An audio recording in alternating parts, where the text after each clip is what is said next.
verdade. Pessoal, vou usar esses minutinhos que a gente tem para te mostrar uma dedução bem interessante, que é a da fórmula da profundidade aparente. Essa fórmula é uma fórmula miguezenta. Sim, é uma fórmula migué. Dá uma olhadinha por quê. O negócio é o seguinte.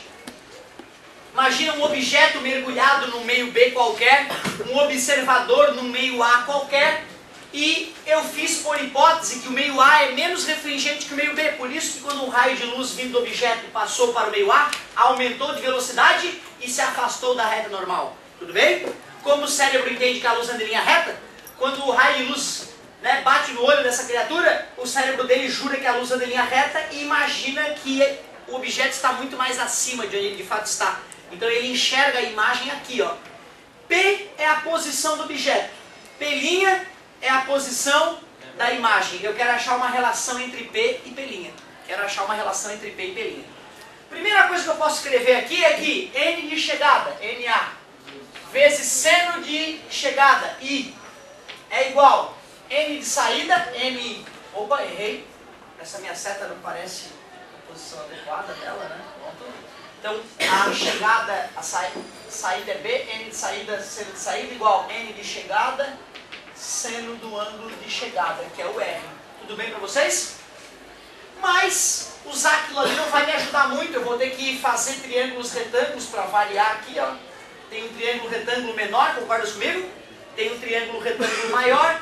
Se eu pegar o triângulo retângulo maior como referência, eu posso dizer que o seno de I, aliás, seno não vai me ajudar nesse caso, que eu não vou ter hipotenusa, a tangente de I é igual ao cateto oposto, X, sobre o cateto adjacente, que nesse caso é o P. Esse é o P. Se eu faço a tangente de R, vamos ver o que acontece? Concorda que o ângulo R é esse ângulo todo aqui, ó? Certo? E aí eu posso fazer o triângulo retângulo aqui embaixo, pequenininho o triângulo retângulo. Vou reproduzir o triângulo retângulo aqui para vocês, ó. Esse é o ângulo R, porque é OPV com esse. Esse é o ângulo R. Ali embaixo é o mesmo X. E aqui esse cara é esse pelinho ali, ó. Aquele cateto ali é o pelinha. Fazendo a tangente do ângulo R, cateto oposto, X sobre adjacente, que é o pelinha. Tudo bem até agora? Os dois eu tive que usar tangente, tanto do ângulo I, que era aquele ali, quanto do ângulo R. Até porque eles estão na mesma posição, os triângulos, né? Só que o ângulo I era o menor, aqui é o P e aqui é o X. Certo? Então os triângulos estão na mesma posição, por isso usei a mesma função. Mas aí é que tá, galera. Eu quero relacionar os N's com os tamanhos, não é isso? Manda. Não tem problema. O desenho está pequeno, eu vou aumentar o desenho. Não, é que é importante mesmo. Não me custa nada, gente. Olha só. O desenho ficou muito pequeno, atrapalhou vocês na hora de raciocinar. Aqui está o objeto. Um raio de luz que atinge a superfície de separação entre os meios, por hipótese, eu estou dizendo que ele aumenta de velocidade, não é isso? Quando atinge o olho de um observador, o cérebro do cara diz que ele anda em linha reta, então a imagem vai se formar aqui, ó, bem alinhada com o objeto, porém mais acima. Tudo bem até agora? Esse aqui é o ângulo de incidência I, aquele ali é o ângulo de refração R. Mas como essa pontilhada aqui é a continuação desse raio, o R também está aqui, né? Este ângulo aqui também é R. Tudo bem para vocês? Se eu formar triângulos retângulos, fechando aqui, ó, um triângulo retângulo pequeno e um triângulo retângulo maior.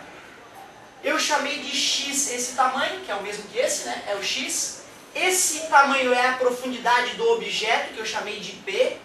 Então esse tamanho todo aqui é o P. E esse tamanhinho aqui menor é o P', que é a profundidade da imagem.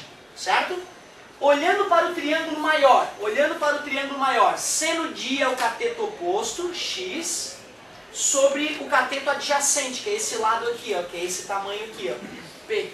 Beleza? Foi essa aqui? E a tangente de R, quem é o R? O R é esse ângulo aqui, ó. Mas ele não parece...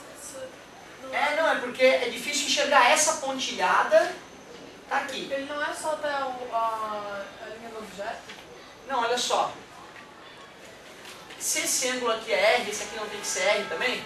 Sim. E ó, só presta atenção, ó. Essa reta está encostando no ângulo R, continua, ó, tá vendo?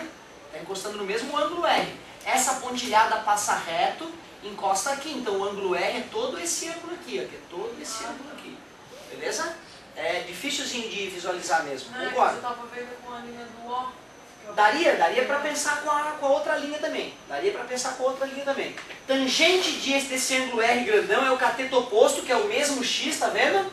Sobre o cateto adjacente, que é esse cara aqui, ó, o P'. Por isso que eu escrevi isso. Certo? Até aqui não tem migué nenhum. Até aqui a dedução está totalmente honesta. Mas como é que eu vou misturar uma fórmula que tem seno com outra que tem tangente? Lembra dessa história? Não sei, eu já acho que já deduzi essa fórmula. Isso é uma perda de tempo, galera. Quando tu percebe que eu já deduzi uma fórmula, fala, professor, já deduziu. Porque aí se tu tiver interesse, tu assiste o vídeo. Porque tu imagina, eu estou deduzindo uma coisa que eu já fiz aqui. Eu sou retardado. Olha só. Já que para ângulos pequenos o seno é aproximadamente igual a tangente, olha o golpe que eu vou dar.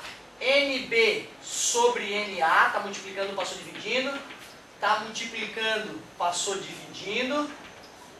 Para ângulos pequenos, eu até fiz na calculadora científica para vocês, eu mostrei que o seno fica aproximadamente igual a tangente. Aproximadamente igual. Se alfa menor que 10 graus. Aqui pronto, ó. A tangente, o seno de um ângulo alfa é aproximadamente igual à tangente desse mesmo ângulo, se o ângulo for pequeno, menor que 10 graus. Portanto, para ângulos pequenos, no lugar do seno eu posso colocar A. Então vai ficar NB sobre NA igual seno de R. Seno de R eu vou usar a tangente de R, X sobre P'. No lugar do seno de I eu vou colocar a tangente de I. Quem é a tangente de I? X sobre P. Isso é uma divisão de fração. É a primeira. X sobre P' vezes P sobre X, corta X com X. O NB, que era onde estava o objeto, N-obj. NA, que era onde estava o observador, N-obs, é igual a P, que é a posição do objeto, sobre P', a posição do observador. Essa é a formuleta. Deixa eu ver como é que ficou a formuleta da apostila. Mas o nosso não podia ser assim, normal. O objeto é o grande ali. E o pequeno é igual ao que o observador está observando. Isso. Ou seja, o objeto está em um local e o observador enxerga outro. Ele passou o pelinha para lá e o... Aí é que tá, olha só. Galera, olha só. O objetivo dessa aula é te mostrar que tem esta fórmula para isso. Esse é o objetivo. Tu nunca mais na tua vida vai fazer isso. Eu fiz uma vez na vida, uma na morte, para que tu chegue puf, e aplique. Essa é a ideia. A UFSC geralmente fornece essa fórmula, que legal. Então é só saber aplicar. É isso mesmo, galera. Galerinha, como eu já havia deduzido, vamos fazer pelo menos um exercíciozinho relacionado a isso. Essa questão do cão aqui no aquário eu botei numa prova esses dias, mas não é de vocês. Tem a da lâmina de vidro, ó, podemos fazer aquela a da 1014 da lâmina de vidro de exemplo da aula anterior. E posso fazer depois a do carinho olhando o holofote ali, ó, a 1020. Ó. Vou fazer 2 de exemplo para vocês então, para exemplificar as duas aulinhas. Né? Duas não, né? As duas partes de aulinhas que tivemos de Física D.